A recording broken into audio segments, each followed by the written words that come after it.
everyone, and welcome back to the Saucy Seamstress. I'm Christine. Today's vlog is a little different. A while back on Instagram, Kenna Sews posted asking for people to pattern test some 1920s patterns taken from extant garments. These patterns are an accompaniment to a virtual exhibit that is organized by students of FIT's Master of Arts program, Fashion, Textile Studies, History, Theory, and Museum Practice. The exhibit is called The Roaring 20s and the Swinging 60s, and it parallels with the fashions of both decades as well as youth culture, art, music, changing ideas about race, gender, and equality. The virtual exhibit opens today, March 15th, and I hope you'll all check it out. In addition to the exhibit, there are several accompanying programs that I'm really excited to participate in, like this one, but other ones that I plan on watching. This information is located on the Museum of FIT website, which I will link below. But in short, there will be conversations on the influence of jazz on 1920s menswear. There will also be 2 additional videos that will delve deeper into the exhibit themes and includes behind the scenes content. And one that I'm really excited about watching, because I'm going to be doing this in 2 weeks, the 1-hour dress. And this one pits 2 seamstresses in a competition to bring the fabled 1-hour dresses of the 1920s and 1960s to life. Now, for what I'm bringing you today, they've also created a free and accessible plus-size pattern archive to change the attitudes that clothing and fashion collections often have, which is collecting pieces that are not from average size women. And we often look at these pieces that are in museum collections and how small they are, and we think, oh, there must not have been anyone my size during that time. And that really is just not true. Now, on to the particular pattern I've tested. The dress is from the collection of Kenna and is a hard-wearing day dress, one that could be easily laundered and that was inexpensive for the average woman. The original is a white cotton with green bias tape trim. And since I've been trying to do some stash busting, I decided to use this blue cotton gingham and white bias tape. The dress went together easily and I fell in love with it. I plan on making a few adjustments and making a few, not just one, a few for myself to wear this summer. I think it'll be a cute summer dress to wear to work now that I can't fit into most of my pants. Thanks, COVID. Now, let's get to it. The first steps are, of course, printing and assembling the pattern pieces. When I printed mine, it didn't have any margins, which is different from every other e-pattern I've worked with. However, I actually like this better though. I felt it made it easier to line everything up and assemble the pieces of paper. This pattern does not have seam allowance, so before you cut the pieces out of your fabric, don't forget to add that seam allowance, which in most areas is about 1/4 of an inch. Next steps are tracing the markings onto the fabric for the trim placement. I then sewed my 1/4 inch bias tape to the center front piece. Next, I pinned the center front and side front pieces together, wrong sides together, sandwiching the seam allowance inside the bias tape. I suggest you have the larger side of the tape face the side of the dress. Then when you press it toward the center, you have the same trim width as the front. With both side seams done, it was time to work on the collar. The collar's lower edge is encased in the bias tape. Once the tape is sewn on, lay the collar piece over the top of the bodice pieces. So there's about 1/4 of an inch of like an underlap. Pin it in place and then top stitch. If you can stitch in the ditch, this is definitely a good time to use that skill. With the bodice front assembled, we'll move on to the skirt front. Again, we need to transfer the markings for the trim. Once the trim is pinned in place, top stitch that to the skirt front. Next, we attach the skirt front to the bodice front. To do this, we need to line up the trim down the center front.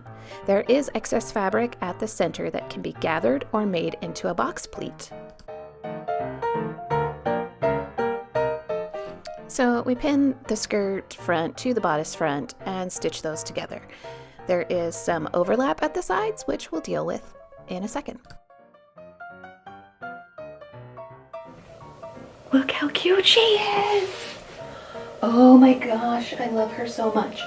And also this is, well, aside from cutting out the fabric, this is like maybe 2 hours worth of work, probably less, because I had to stop and go to the store and buy an iron. But look how adorable this thing is. Oh my gosh. This one's a little big for me, but I have some white linen that I've ordered, and I have some blue bias binding that I'm going to use, and I'm going to make one in my size. However, look how freaking cute it is in this gingham. Like, I kind of wish I would have done it the other way around. I want it so bad. So I'm going to sew this seam, and then I'm going to sew this seam. I'm going to do it separately so that I can make pleats on the sides. And I don't know if that's right, but that's what I'm going to do. So I am actually going to do that now because I'm so stoked at how cute this is. Hey y'all, so I have one sleeve on. I'm about to sew the other one, and I will then do the hem. I'm not sure if I'm going to machine stitch the hem or hand sew it. I'm going to look at the images of the original and see if I can tell which was done. But look how cute. Oh yeah, and I have to bind the neck. It goes together very quickly. It doesn't require a lot of fabric, and I think I'm gonna make a bunch to wear this summer. So I have started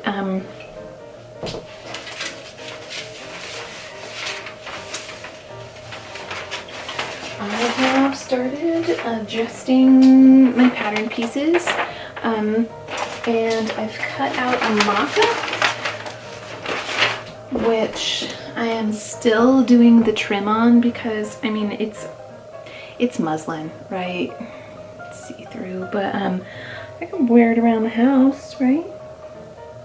Maybe. So yeah, that's what I'm doing. I'm making a mock-up, a wearable mock-up, sort of.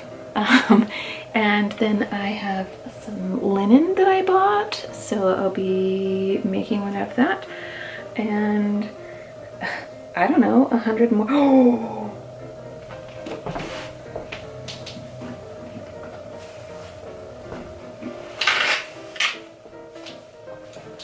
I have this. I have this. Wouldn't that be cute? Oh my gosh. I have issues. Maybe. Yeah, okay, so we'll see. I'm gonna make this mock-up first and see how it goes. But this is actually a pattern that is super fun to make and goes together super easily. Once you get the trim on, put that down. Everything else is pretty intuitive, right? Like, once you get this front put together, it's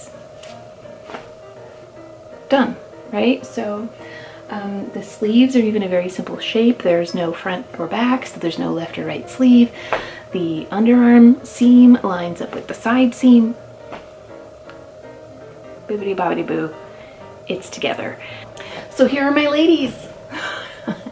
I love them so much. Watch my Instagram. If you don't follow me on Instagram, maybe you should think about it. Because I will be posting pictures of people, me and others, actually wearing these, and so you can kind of see what they would look like on a body, on a real person. But really, go check out the museum at FIT and the work that they're doing. Also, as a museum worker, I would like to just make a plug for your local historic or other museum institutions. COVID hit a lot of us pretty hard, and I know that a lot of nonprofits are struggling. So that being said, if you find it in your heart and in your wallet, I know times are tough for a lot of people, but make a donation to your local art, history, science, children's museum. I know they would appreciate it.